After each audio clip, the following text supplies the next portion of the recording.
বিসমিল্লাহির রহমানির রহিম। আজকের এই জনসভায় উপস্থিত সম্মানিত সভাপতি, মঞ্চে উপস্থিত ধানের শীষের প্রার্থীগণ, দলীয় সহকর্মীবৃন্দ এবং আমার সামনে উপস্থিত যশোর, মাগুরা, ঝিনাইদহ, কুষ্টিয়া, চুয়াডাঙ্গা ও মেহেরপুর থেকে আগত ভাই ও বোনেরা, আসসালামু আলাইকুম। আসসালামু আলাইকুম। ভালো আছেন আপনারা? আলহামদুলিল্লাহ। প্রিয় ভাই বোনেরা, আজ আমরা এখানে সকলে একত্রিত হয়েছি আগামী 12 তারিখে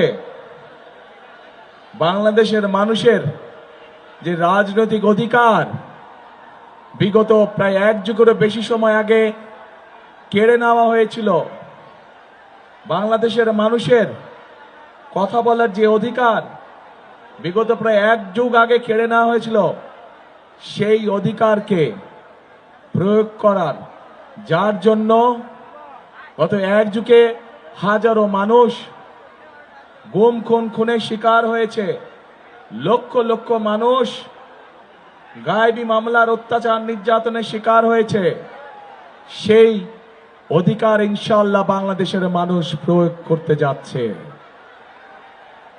কিন্তু এই অধিকারকে আদায় করার জন্য বহু মানুষকে তার জীবন উৎসর্গ করতে হয়েছে, বহু লক্ষ মানুষ অত্যাচার নির্যাতনের শিকার হয়েছে। প্রিয় ভাই বোনেরা,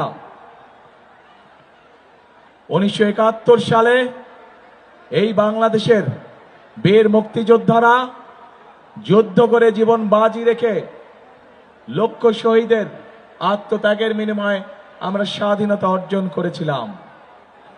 একইভাবে 2024 সালের জুলাই আগস্টে ছাত্র জনতার আন্দোলনের মাধ্যমে সেই স্বাধীনতাকে আমরা রক্ষা করেছি।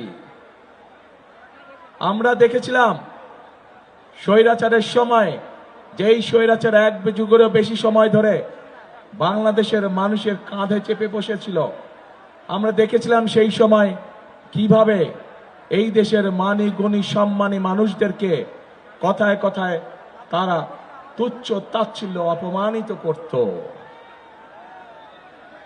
আমরা দেখেছিলাম কিভাবে ভিন্ন মতের রাজনৈতিক নেতৃবৃন্দ কর্মীদেরকে বিভিন্নভাবে অত্যাচার নির্যাতন তুচ্ছ তাচ্ছিল্য অপমানিত করত তারা।